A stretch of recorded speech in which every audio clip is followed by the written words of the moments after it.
Hello, I am Baksi Sangwan from Chip Mentor, जो Chiptronic का एक डिवीजन है। और आज मैं आपको IBM थिंकपैड का R61 डीएसएमएल करना सिखाऊंगा और क्या क्या हमें इसके अंदर सावधानी रखनी चाहिए डीएसएमएल करते हुए, वो मैं आज आपको बताऊंगा। इसमें लैपटॉप के अंदर हमें सबसे पहले स्क्रू खोलने के लिए एक प्रॉपर हमारा स्क्रू ड्राइवर होना चाहिए, जो स्क्रू खोलते हुए स्क्रू खराब न करे। तो हम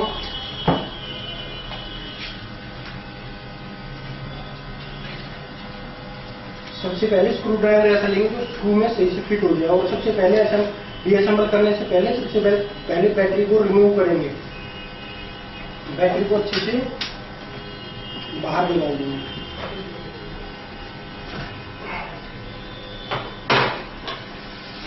और उसके बाद जो स्क्रू है वो देखेंगे, इसके अंदर R61 के अंदर नीचे रैम नहीं होती, वो कीबोर्ड उठाने के बाद उसके नीचे से निकलती है। तो इसलिए हमें पूरा लैपटॉप खोलना पड़ेगा खाली रैम निकालने के लिए। और हम सारे स्क्रू आहिस्ता से अच्छे तरीके से खोल के एक साइड में रखते जाएंगे।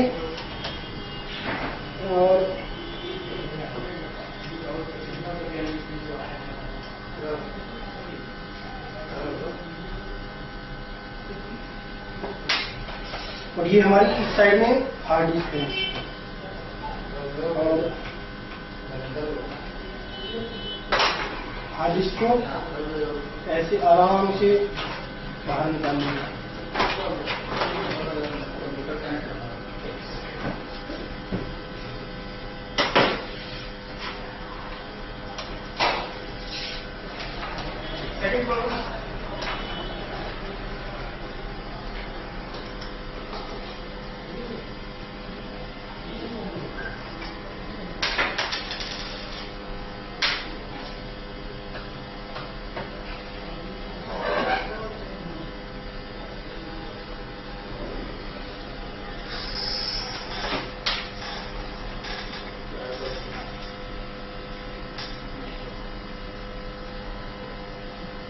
कई बार हम लैपटॉप को खोलते खोलते ही डैमेज कर देते हैं, क्योंकि प्रॉपरली हम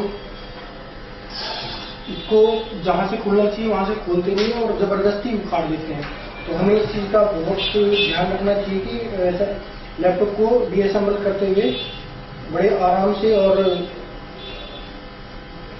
ध्यान से खोलना चाहिए।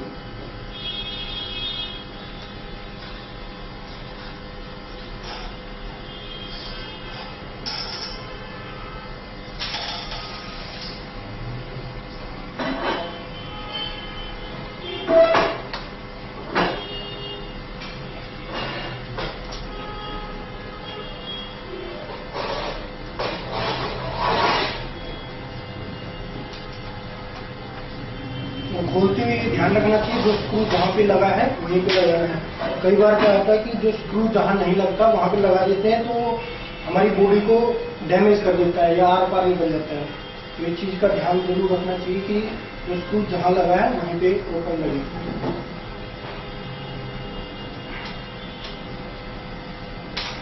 और अब हम इसको जब ये स्टोर हो जाए कि हमारे नीचे से सारे स्क्रू खुल गए, उसके बाद में फिर हम इसके कीबोर्ड को रिमूव करेंगे। सबसे पहले इसके अंदर R61 के अंदर इसका टच पैड होता है, जो टच पैड खोलना पड़ेगा, ये अपने आप ही उठ जाएगा। इसमें लॉक्स होते हैं, लॉक्स खुलने के बाद में हम इसका यहाँ से रिमूव करके निकाल लेंगे आराम से। और उसके बाद में हमारा कीबोर्ड जो है वो अपने आप ही बाहर आ जाएगा। और इसके अंदर जो हमारा कीबोर्ड है निकालने के बाद में इसके नीचे ही डीवीडी निकालने के लिए जो स्क्रू लगा है उसको खोलने के बाद हम डीवीडी को भी बाहर निकाल लेंगे।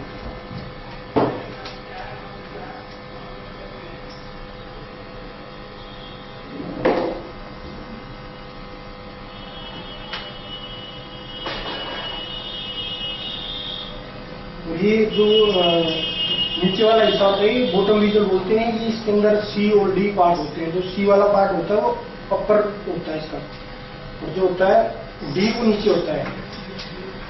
अब हम सी के सारे स्क्रू रिमूव निकालने के बाद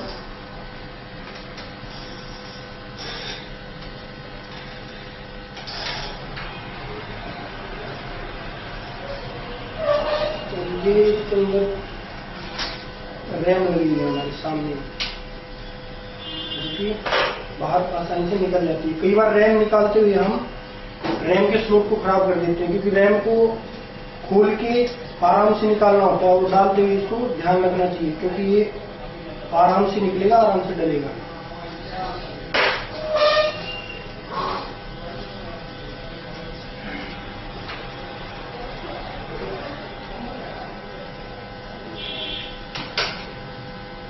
और ये ऑन ऑफ पैनल होता है जो बड़े आराम से बॉक्स के अंदर फिट होता है, उसे बड़े आराम से खोल के हम बाहर निकाल लेंगे।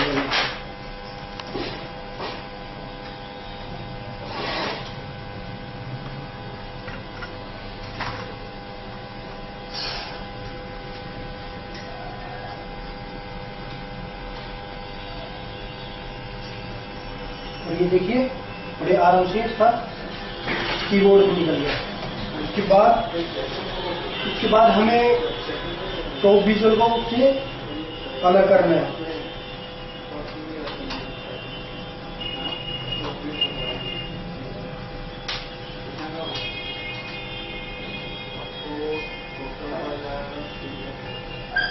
कई बार हम टॉप विजुअल को अलग स्क्रू खोलने से पहले ही उसको मूव कर देते हैं, तो हमारे हिंज नीचे से उखड़ जाते हैं, टूट जाते हैं। तो इसे हमें ध्यान रखना पड़ेगा कि जब हम स्क्रू खोलने के बाद इसको मूवमेंट नहीं करना है, इसको सेफली बाहर निकाल लेना है।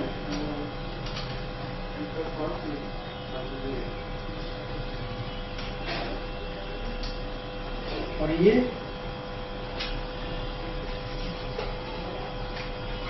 एलवीडीएस का पत्ता है हमारा, आराम से इसको ऊपर उठाएंगे और ये बाहर निकल गया।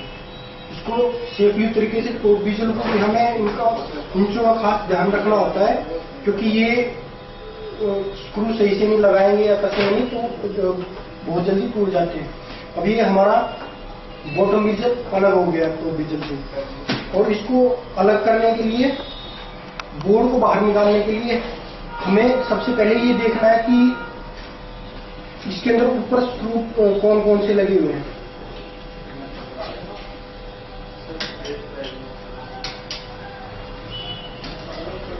और हमें इसके अंदर लगे जैकों का भी ध्यान रखना चाहिए, क्योंकि हम कई बार जैक से निकालते हुए जैक को डैमेज कर देते हैं या इसके अंदर से वायर निकाल देते हैं। वो भी बड़े आराम से निकालनी चाहिए, ध्यान से निकालनी चाहिए। और उसके बाद मैं रिमूव करता हूँ ब्लूटूथ को।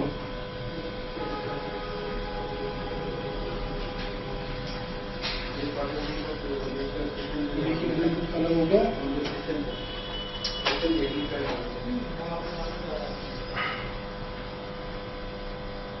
उसके बाद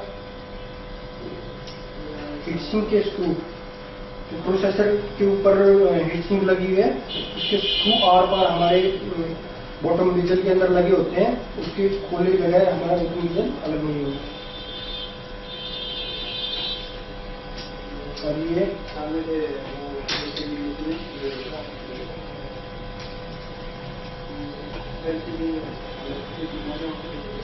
ये हमारा हीट सिंक है।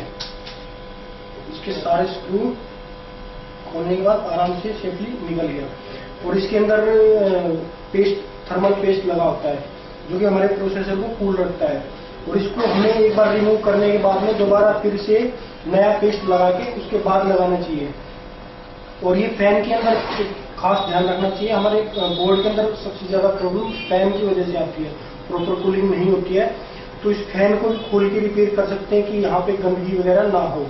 सारी पूरा प्रॉपर तरीके से फैन का सर्विस के अंदर ध्यान रखना चाहिए और अच्छे से पेस्ट लगा के दोबारा लगाना चाहिए। उसके बाद हमने निकाल दिया मेन जैक।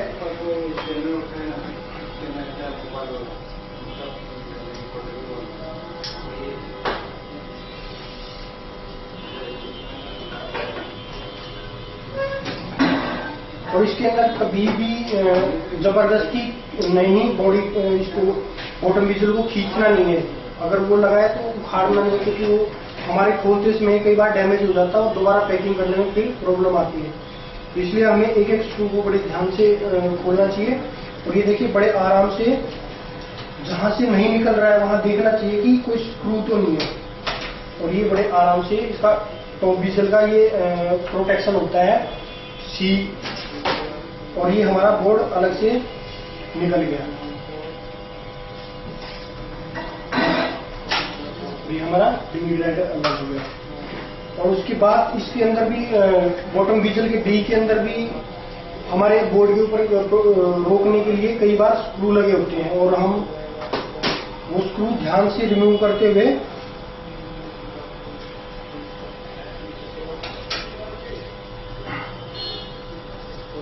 बोर्ड को निकाल लेंगे।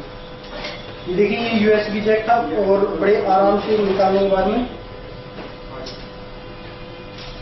ये हमारा बोर्ड अलग हो गया।